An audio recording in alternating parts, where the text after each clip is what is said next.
Vamos a hablar acerca del poder de una actitud santa. El poder de una actitud santa. Ustedes saben que en la vida nosotros tenemos grandes dificultades en el trabajo, sea en el ministerio, sea en la familia. Y fíjense que muchas de las dificultades nosotros las determinamos por la actitud con la que las confrontamos. La actitud determina, yo diría, es el factor primordial en medio de una dificultad, aparte de la fe. La actitud de alguna manera es tener una fe en la palabra de Dios, una fe positiva, una fe que cree a Dios lo que Él efectivamente ha dicho. Así que vamos a leer ahí una historia en Segunda Reyes capítulo 22 versículos 8 hasta el final. Dice ahí 19, pero vamos a ver hasta el 20. Así que vamos a ver Segunda Reyes 22, 8 al final. Okay. Dice, entonces dijo el sumo sacerdote Hilcías al escriba Safán: he hallado el libro de la ley en la casa de Jehová. E Hilcías dio el libro a Safán y lo leyó.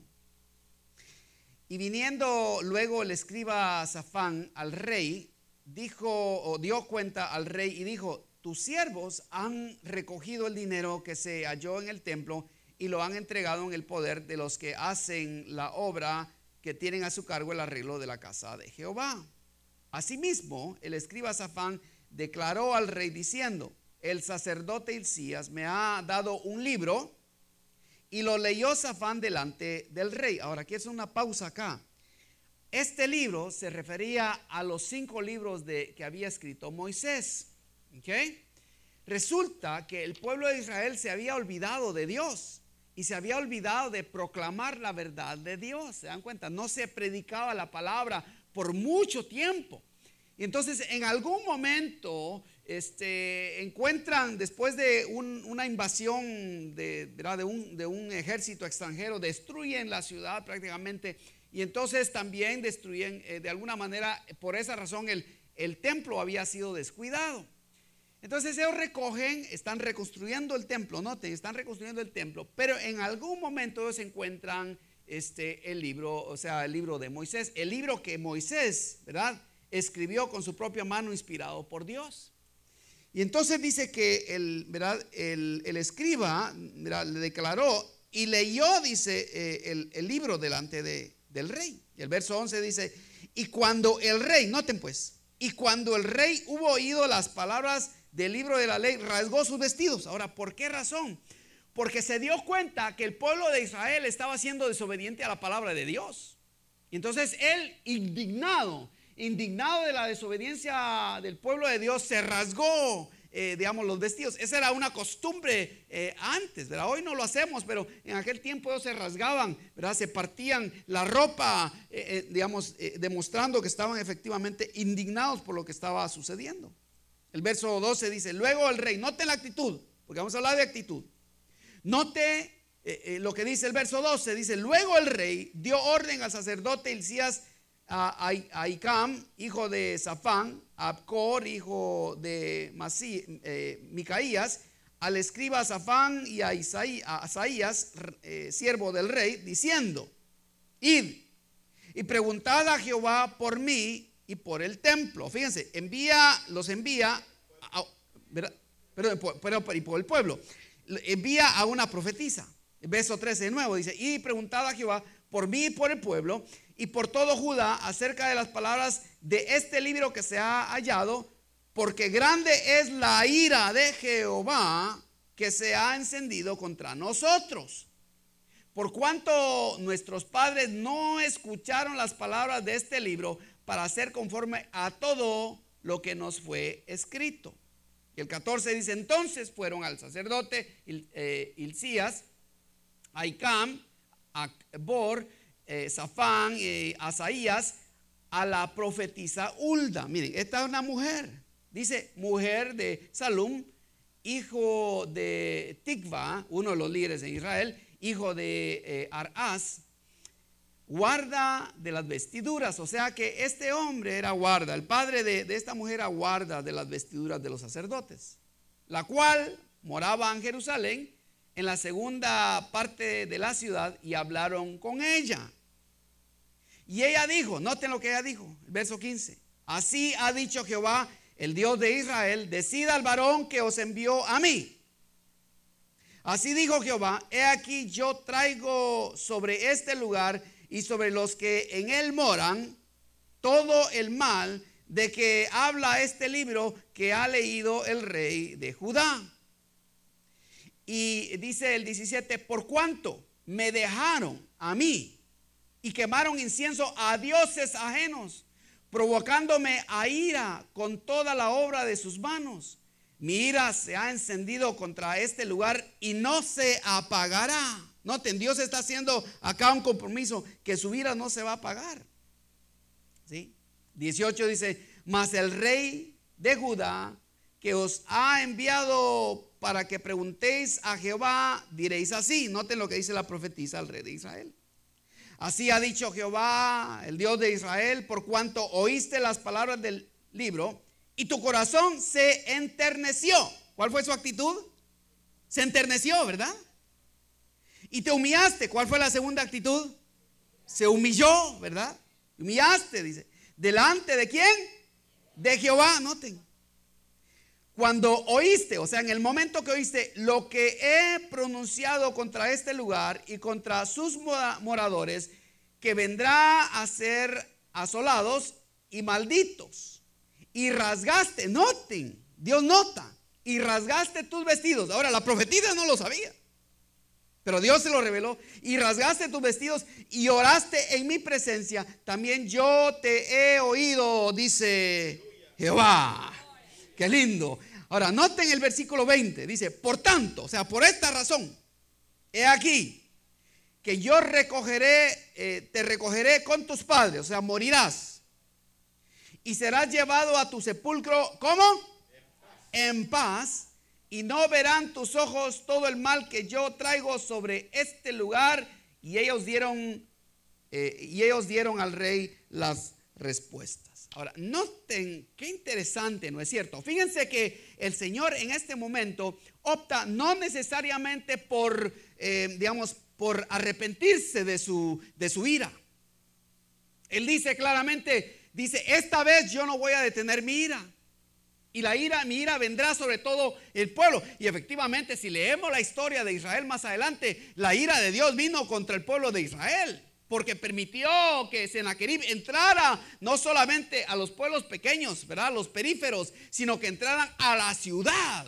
Y no solamente entraran a la ciudad, sino que eventualmente el rey Sennacherib destruyó el templo que ellos estaban reparando ahora mismo. Pero fíjense que el rey no lo vio, porque Dios le prometió. ¿Por qué razón le prometió Dios? Porque se humilló, porque tuvo una actitud correcta delante de Dios, ¿no es cierto? Miren, hay cosas en la vida, hermanos, que nosotros merecemos que nos pasen. Hay consecuencias de nuestro pecado que merecemos porque nos hemos apartado de Dios. Pero Dios, cuando mira nuestra actitud, cuando nos humillamos ante Él, encorvamos nuestra alma ante Dios, Dios de alguna manera opta por no permitir que eso venga de nuevo. Y mucho más ahora que estamos en Cristo, que la sangre de Cristo Jesús no solo nos protege, también nos cubre y nos libra de todo mal. Y por eso además debemos dar gloria a Dios, al Señor, por ello, de veras. Porque la sangre de Cristo nos protege y nos guarda, ¿se dan cuenta? La buena actitud es agradable a Dios. No solo a Dios, pero también a los demás. Nuestra actitud, hermanos, impacta la manera en que nos relacionamos, primero con nuestro Padre Celestial, y segundo con nuestro Señor Jesucristo, y tercero con el Espíritu Santo. Hoy día Jesús está a la diestra del Padre rogando por nosotros, porque óigame, nosotros sí que necesitamos oración. ¿Cuántos dicen amén a eso? Necesitamos oración porque estamos a veces en dificultades. Dificultades que a veces el diablo mismo viene y nos azota inmerecidamente. A veces dificultades porque tomamos una mala decisión. A veces dificultades porque nuestros hijos toman una mala decisión. A veces dificultades porque alguien más toma una mala decisión y nosotros somos impactados. Algunos han perdido su trabajo precisamente porque alguien tomó una mala decisión financiera en la compañía y tuvieron que despedir a gente. A veces, pasamos por dificultades y necesitamos de alguna manera el digamos, el ruego de nuestro Señor Jesucristo. Jesucristo está a la diestra del Padre. Pero acá hoy día está el Espíritu Santo. El Espíritu Santo está en nosotros. El Espíritu Santo está dentro de cada uno de aquellos que hemos recibido a Cristo Jesús. Gloria a Dios. Y la presencia de Dios está en nosotros. No solo hablándonos, cubriéndonos, también dirigiéndonos, ¿sí? Necesitamos de alguna manera también tener una actitud correcta para relacionarnos con Dios. Nuestra actitud impacta la forma en que nos relacionamos no solamente con nuestro Padre Celestial, también afecta la forma en que nos relacionamos con los demás, unos a otros. Nuestra actitud a veces, hermanos, mire, la actitud a veces determina la diferencia entre un matrimonio feliz y un matrimonio amargado. O peor aún, un matrimonio que termina en divorcio. La actitud. Entonces, la palabra del Señor es clara y nos da este ejemplo del rey quien se humilla.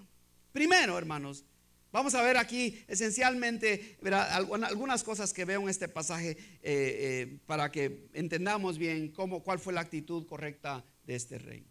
Primero, hermanos, necesitamos tener una humilde actitud, una actitud humilde hacia Dios. Necesitamos una actitud humilde. Ser humilde no significa venir al templo con zapatos rotos, ¿verdad? O con la ropa más vieja que tengo. Ahora, hay gente a que le decimos, esa persona es muy humilde porque nos referimos a que es pobre. Pero eso es diferente. Ser pobre y ser humilde no son la misma cosa. Ser pobre significa que, ¿verdad?, por alguna razón no tiene suficiente dinero tal vez para tener, ¿verdad?, algo más nuevo, por así decirlo. Pero ser humilde significa tener una actitud correcta. Correcta. Ser humilde significa estar seguro de uno mismo. Eso es ser humilde. Ser humilde no significa que todo el día le van a estar dando en la cabeza, insultándole a la persona, aunque a veces sucede. Ser humilde significa que uno está seguro de sí mismo. Seguro, completo en Cristo Jesús. Usted no necesita, mira varón, te quiero decir a ti, tú no necesitas de tu esposa para que tú seas un buen marido. Tú tienes a Cristo Jesús y eres un hombre de Dios. Si tú eres humilde, entonces debes ser seguro de ti mismo. De igual manera, tu esposa no necesitas a ese marido. Ahora, que estás en una relación y debes quedarte ahí, es cierto. Pero tu vida no debe ser definida por ese hombre. Tu vida debe ser definida porque Cristo está en ti. Porque el Señor está en ti. Y porque como el Señor está en ti, entonces puede ser la mujer idónea para ese varón. ¿No es cierto? Para aquellas que están casadas, ¿sí? Y aquellas que enviudaron de igual manera. Así es. O aquellas personas que pasaron un percance tal vez del divorcio de igual manera. Estamos, ¿verdad?, en una relación en la cual nos sentimos seguros. Pero es muy importante tener primero una actitud correcta hacia Dios. Job tenía una actitud de adoración hacia Dios. Porque miren, cuando Job perdió todo. Ahora, los que leemos ¿verdad?, el recuento, nos damos cuenta que la historia de Job fue injusta. Porque dice el capítulo 1 que Job hacía sacrificios diarios por sus hijos. Él decía, por si han pecado yo no me doy cuenta, quiero, ¿verdad?, traer un sacrificio. O sea, Job dedicaba constantemente un sacrificio a Dios por sus hijos. Era un hombre correcto. Dice que era un hombre perfecto, era un hombre maduro, ¿verdad?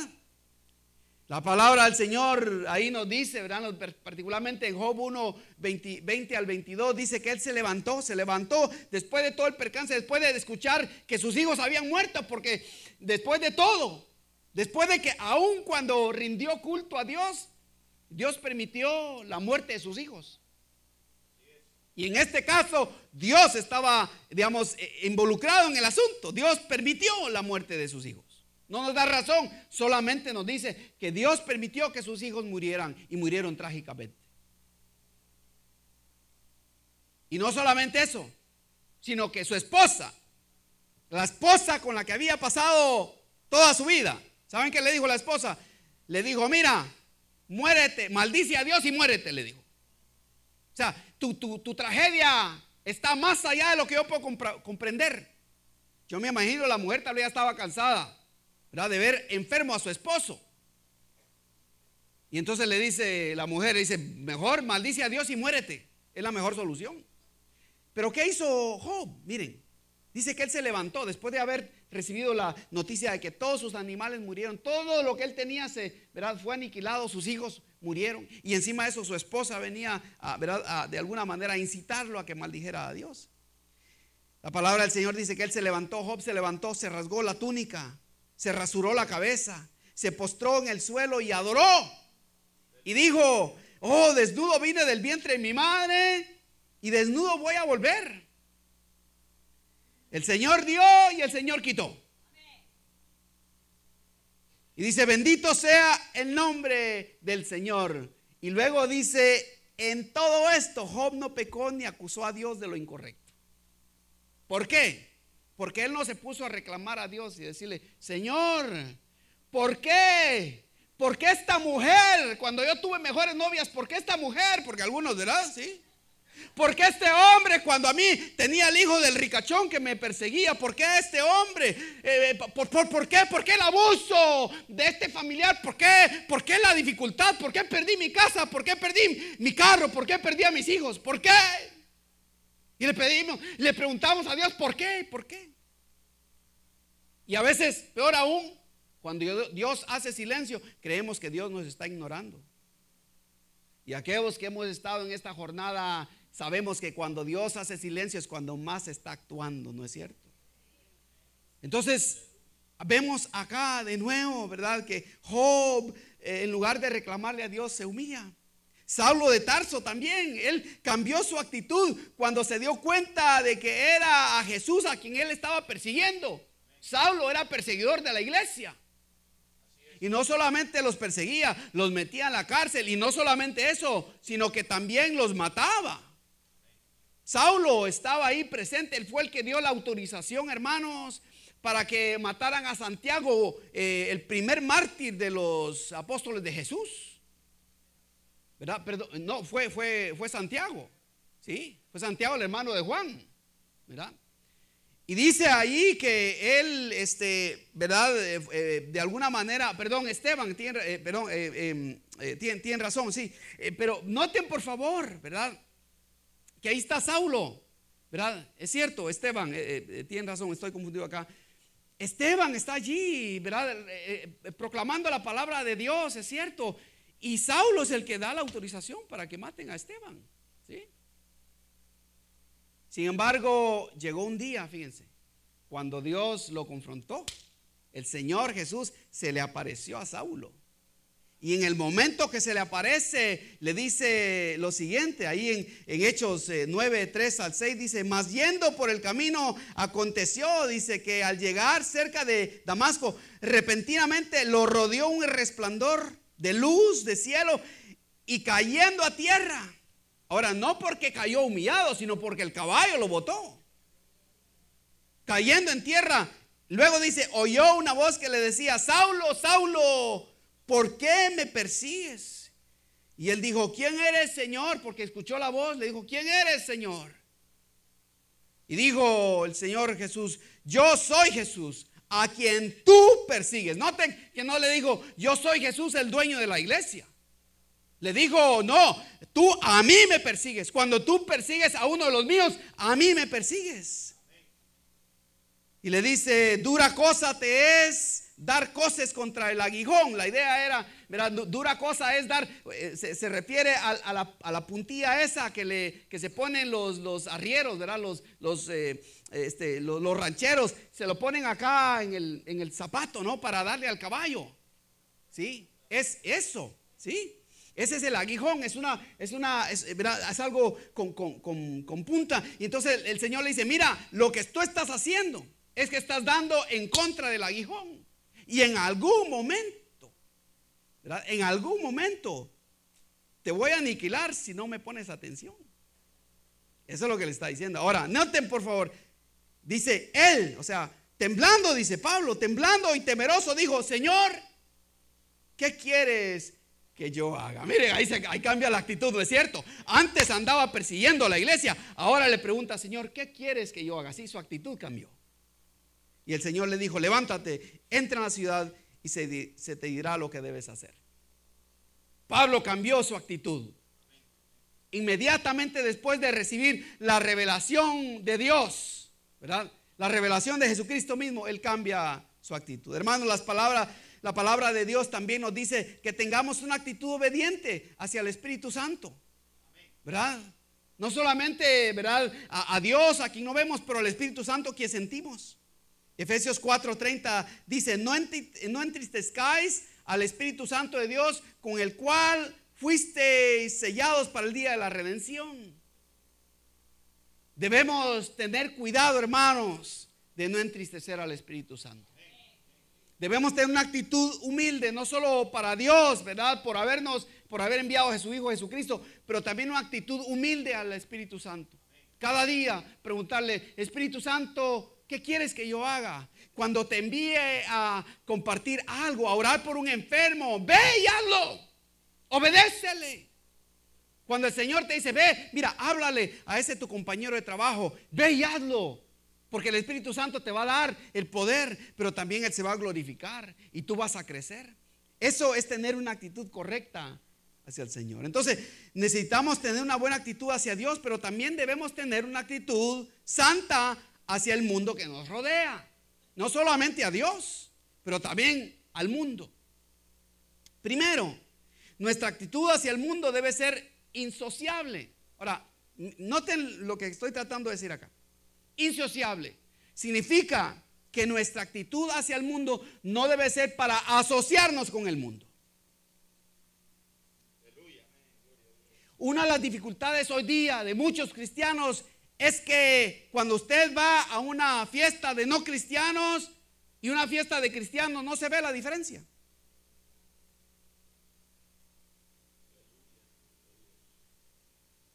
No se ve la diferencia a veces. ¿Aló?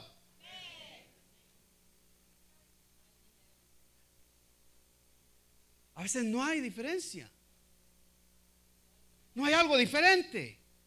Entonces invitamos a nuestros amigos a una fiesta de cristianos donde Cristo no es mencionado, donde Cristo no es glorificado, donde Cristo solo es mencionado para orar por los alimentos, pero todo lo demás no es Cristo. Debemos tener una asociación, digamos, nuestra conexión con el mundo no debe ser asociarnos con lo que ellos hacen, hacer lo que ellos hacen. 1 Juan 2:15 dice: no amen al mundo, ni las cosas que están en el mundo. Si alguno ama al mundo, el amor del Padre no está en él. ¿Sí? Estamos en este mundo, ¿no es cierto? Y Cristo no nos puede sacar de este mundo. Él lo dijo. Le rogó al Padre no que nos saque del mundo, sino que nos proteja del maligno en el mundo. La razón principal por la cual las personas se alejan de su fe no son los problemas en la iglesia. Fíjense que la gente no se aleja de Dios por los problemas en la iglesia. Se alejan por asociarse insaludablemente con el mundo. Por eso se alejan. Porque después empiezan a hacer las mismas cosas que hacía su compadre y su comadre. Empiezan también a empinarse, ¿verdad? No todo el codo, pero un poquito. ¿Sí? Empieza, ¿verdad?, a celebrar un poquito aquí, un poquito allá. Y de repente, ¿verdad? Después ya no es solo un poquito. Había una cantina allá en mi pueblo que decía: primero con agua, después sin agua y de último como agua. Refiriéndose al alcohol, ¿no? Ese es el proceso que algunos pasan, ¿verdad? Así es, poquito a poco van perdiendo el amor de Dios, poquito a poco. Hermanos, uno no regresa al mundo así por así. De repente, cuando alguien cae, es porque ya estaba en un proceso, asociándose con el mundo de una manera insaludable. El mundo, hermanos, se filtra muy lentamente hasta que reemplaza a Dios, poquito a poco.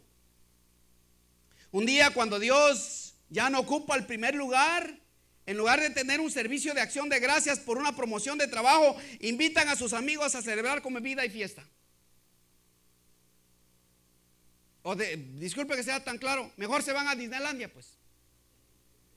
Hay gente que en lugar de venir a celebrar a la iglesia, gloria a Dios, ¿verdad?, por este nuevo trabajo, se van a otro lugar. Miren dónde están sus corazones, ¿no es cierto? O sea, no tienen una actitud correcta hacia Dios. Dios no ocupa el primer lugar. Ahora, no estoy diciendo que no vayan. Es que hay que darle primer lugar a Dios. Y darle el primer lugar implica tener una actitud correcta a Dios. Él es el que ocupa el primer lugar, mis hermanos. Debe ocupar el primer lugar en nuestras vidas.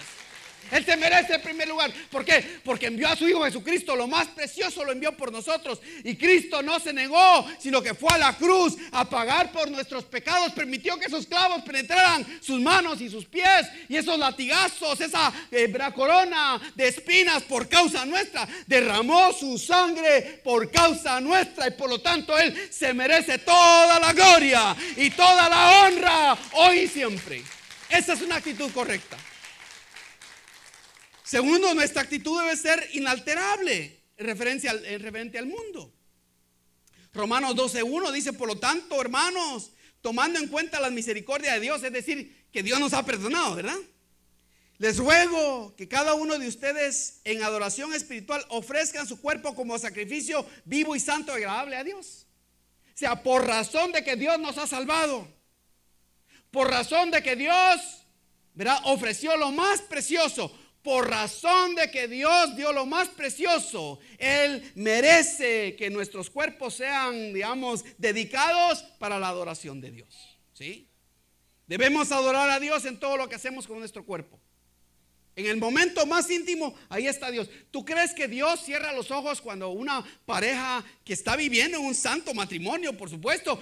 ¿Tú crees que Dios cierra los ojos? No, Dios está allí, fue Dios, la idea fue de Dios, de la intimidad sexual, por supuesto. Dios no cierra los ojos, Él está ahí presente. Pero mi pregunta, ¿qué haces tú? ¿Qué haces tú cuando estás en ese momento? ¿Le das la honra a Dios por ese momento? O como me enteré por ahí, ¿verdad? De alguna parejita que se ponía pornografía antes de tener el acto sexual. ¡Qué vergüenza! ¡Qué pena! Dios no ocupa el primer lugar cuando esas cosas suceden. ¡Aló!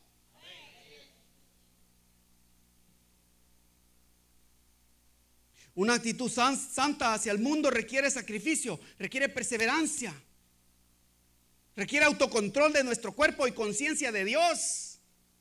Requiere que cada vez que yo hago algo estoy consciente de Dios. Dios está aquí y me está viendo. Mi mamá siempre nos decía: yo no estoy en tu lugar, pero el ojo de Dios está donde usted está, hijo. Así que acuérdese, cada vez que usted hace algo, ahí está Dios viéndolo. Requiere ir en contra de la corriente. Una actitud correcta hacia el mundo requiere ir en contra de la corriente. No estoy diciendo que no podemos usar algo de moda, por supuesto. Pero las modas vienen y van, ¿verdad? Las modas vienen y van. Las faldas se ponen bajas, suben, y luego bajan, suben, bajan, todo. O sea, así es la cosa. El pantalón se hace más así, más delgadito, luego más crece. O sea, a través de los años. Los lentes se hacen chiquitos, y luego grandotes. O sea, todo cambia. Los cortes de pelo, cortito, y luego largo. O sea, la cosa cambia. Todo eso cambia. ¿Verdad? El día que te mueras no te van a decir que de qué moda quieres que te cortemos el pelo. No. Si tienes para que te entierren el cuerpo, si no es por incineración. Requiere ir en contra de la corriente del mundo. Necesitamos ir, ¿verdad?, tener una buena actitud, no solamente hacia Dios, una actitud santa hacia el mundo, pero también debemos tener una actitud piadosa hacia los demás, uno con el otro. Hacemos esto al comunicarnos con los inconversos honorablemente. Nunca debemos ver a un inconverso así como pecador y denigrantemente, nunca. Si tú crees que los pecadores son peores que tú, así los vas a tratar. Pero si tú ves a los pecadores como un colega de tu vida pasada, como alguien que también necesita a ese Jesucristo que también te salvó el cuello, te salvó la vida, te salvó la billetera, te salvó a tu mamá y a tu papá. Si tú ves a ese pecador como una persona que merece y necesita también la misma salvación, lo vas a tratar diferente. Lo vas a tratar honorablemente. Esa debe ser nuestra actitud. No debe ser condescendiente, o sea, denigrante. En 1 Pedro 2, 11 al 12 dice que nosotros somos extranjeros y peregrinos en este mundo, y por esa razón debemos apartarnos de los deseos pecaminosos que combaten, dice, contra la vida, manteniendo una conducta ejemplar, fíjese, manteniendo una conducta ejemplar entre los incrédulos, aunque nos acusen de hacer mal, para que al final ellos observen las buenas obras de nosotros y glorifiquen a Dios el día que acepten a Cristo. Eso es lo que dice la palabra. O sea, debemos comportarnos correctamente, dignamente, saludarlos, ¿verdad?, con honra, ¿sí? Y no sobrepasarte la raya, mi hermana, con tu compañero de trabajo, ¿verdad? ¿Aló? Porque muchos los percances, ¿verdad?, muchos de los problemas de los engaños, de las infidelidades, vienen por no tener claramente el parámetro. Cuando se pasan la raya, no le dicen: un momentito, señor, se pasó la raya, mire, aquí esto no. Yo tengo marido. Si usted estás casada, ¿verdad? Y si no estás casada y no estás interesada, dile: no estoy interesado en usted. Se pasan la raya y no los corrigen. Así empiezan, no solamente empiezan las infidelidades, así empiezan los abusos también. Cuando los padres no les enseñan a sus hijos que hay parámetros. Disculpe que sea tan claro, que sus partecitas privadas, llega un momento que aún ni la mamá ni el papá se las lava, sino que ellos, ¿verdad?, lo deben hacer. Y que el papá y la madre, como no, ¿verdad?, no mete la mano allá donde no la debe meter, tampoco nadie debería hacer lo mismo. Pero a veces no marcamos esos parámetros, como les digo, no tenemos una actitud de protección hacia los demás. Entonces, si tú no tienes esos parámetros claramente definidos, ¿qué va a pasar? Otros van a venir y van a querer sobrepasarse. Entonces, nuestra conducta debe ser correcta delante de los demás. Pablo lo dice de esta manera en 1 Tesalonicenses 4:12, dice: a fin de que se conduzcan honradamente con los de afuera y no tengan necesidad de nada. La palabra en el griego acá, esa no tengan necesidad de nada, significa y no dependan de ellos. Significa que tú, mujer, mira, tú no tienes que irte a la cama con tu jefe para ganarte, para tener ese trabajo. No tienes que depender de nada. Tú tienes dignidad, caramba. Tienes al Señor de parte tuya, ¿sí? No tienes por qué, digamos, hacerle favores que están fuera de lo normal. O sea, mantén tú claramente definido. Mira, a largo plazo, cuando tu mujer te das tu lugar y eres una mujer correcta, a largo plazo llegas muy lejos. Pero yo no he visto una sola mujer o un hombre, un lobo vestido de oveja que triunfe. Nunca he visto uno hasta ahora, ¿verdad? Se ríen porque tienen dientes postizos, pero no porque están contentos. Sí, es cierto. Porque tienen una placa ya de viejo. La mejor manera de mostrar una actitud piadosa hacia los incrédulos es compartir el evangelio y las buenas nuevas con ellos. Tú quieres mantener a los abusadores lejos de ti, predícales el evangelio y vas a ver. Se alejan, pero inmediatamente de ti. Porque o se convierten o se alejan con el evangelio. Gálatas 6:2 nos insta a sobrellevar la carga los unos de los otros para que cumplamos así la ley de Cristo. O sea, queremos tener una actitud correcta uno al otro. Entonces, pongamos atención cuando el hermano o la hermana pasa por una dificultad. Démosle una llamada. Visitémosle cuando está enfermo. Imagínense si el pastor tuviera que visitar cada estornudo que la congregación tiene. Hermanos, termino con la lengua de fuera y me voy directo al cementerio. En serio. Necesitamos todos tener una actitud piadosa unos a otros, ¿sí? Y finalmente Efesios 4:32 nos alienta, dice: antes sed benignos unos con otros, misericordiosos, perdonándoos unos a otros. Noten estas actitudes, como Dios también os perdonó a vosotros en Cristo. Si ese es un ejemplo precioso, ¿no es cierto? La actitud que tú tengas hacia Dios, hacia el mundo o a los demás depende de la decisión que tú tomas cada momento de tu vida. Steve Goodyear escribió un párrafo en el Reader's Digest, es una revista, ¿verdad? Que de hecho creo que la traducen al español también. Él dice, tanto el colibrí como el buitre sobrevuelan los desiertos de nuestra nación. Todos los buitres, todo lo que los buitres ven es carne podrida, porque eso es lo que ellos buscan. Ellos prosperan con esa dieta. Pero los colibríes ignoran la carne maloliente de los animales muertos. En cambio, buscan las coloridas flores de las plantas del desierto. Los buitres viven de lo que fue. Ellos viven en el pasado. Ellos se llenan de lo que está muerto.